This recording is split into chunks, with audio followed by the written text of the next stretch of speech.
Hello, this is Reverend Dore Jacques Patlian, teaching religious science from Sarasota, Florida.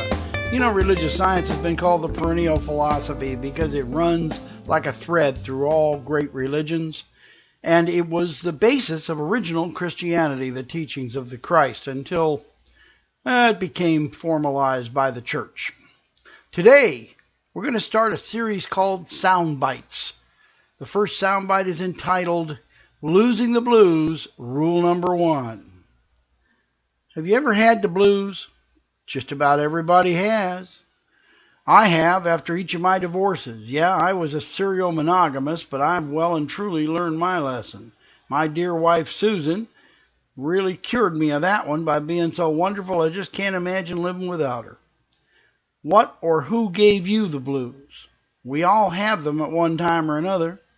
I define the blues as a daily mental weather report of low overcast that does not burn off all day long, with pouring rain that keeps you awake all night. Symptoms are frequent tears, lack of energy, loss of appetite, sudden flashes of anger, feelings of futility, and self-loathing. In many cases, you just don't give a damn about anything. For severe cases, there are moments of why bother? Why even go on? Now, when you get to that point, the pity party has entered a dangerous phase where self-destruction has become a viable option in your twisted mind. It's time to get help and get it quick.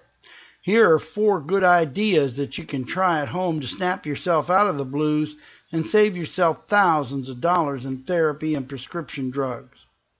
Tell yourself the truth about what happened. Why are you alone, unemployed, unmarried, broke, or whatever the cause of the blues was? Yes, I know it was her fault, or his fault, or the boss's fault, the stock market's fault. Baloney. Everybody tells himself that, and it's never the truth.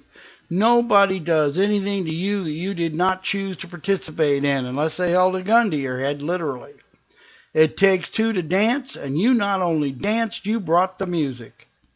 You bought that stock knowing there was no guarantee. You got into a relationship with a partner that had issues, and deep down you knew it when you did it. Like once again marrying an alcoholic when you've done this twice before. Or, as one friend of mine did, marry a very bright college grad with a heroin addiction the size of Mount Everest. Did you, honest to God, think that was going to work out for you? Or marrying a slacker. Now there's a prescription for frustration and poverty.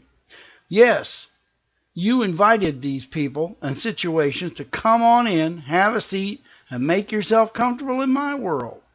They did not break down the door of your life. If you're honest, you know deep down that this was you doing what you do all over again, but saying this time it was going to be different. Remember the definition of insanity? Doing the same thing over and over and expecting different results. Rule 1, again, is to get out of denial. Tell yourself the truth, the whole truth, and nothing but the truth, and make sure that the responsible party in this tale is you, because that's always the truth. You're the author of your life. There are no ghostwriters in life. You write the book. You make the choices. You speak the words. You think the thoughts.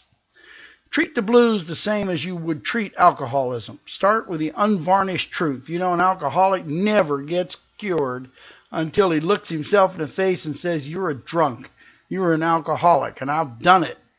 17 years ago I did it and haven't had a drop since. But I couldn't have done it until I recognized who and what I was. That didn't mean I had to stay that way, though, did it?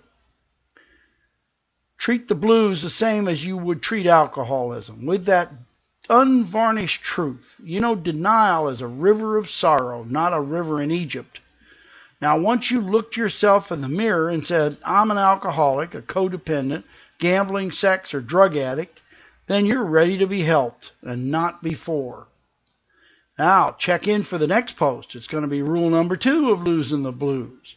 And this is a series of posts I'm going to call Sound Bites because they're short, quick, boom, in and out. They're going to make great podcasts as well. Until we're together again, bye-bye for now. This is Reverend Dore Jacques Patlian from the Awakened Heart Center for Spiritual Living in Sarasota, Florida, saying bye-bye.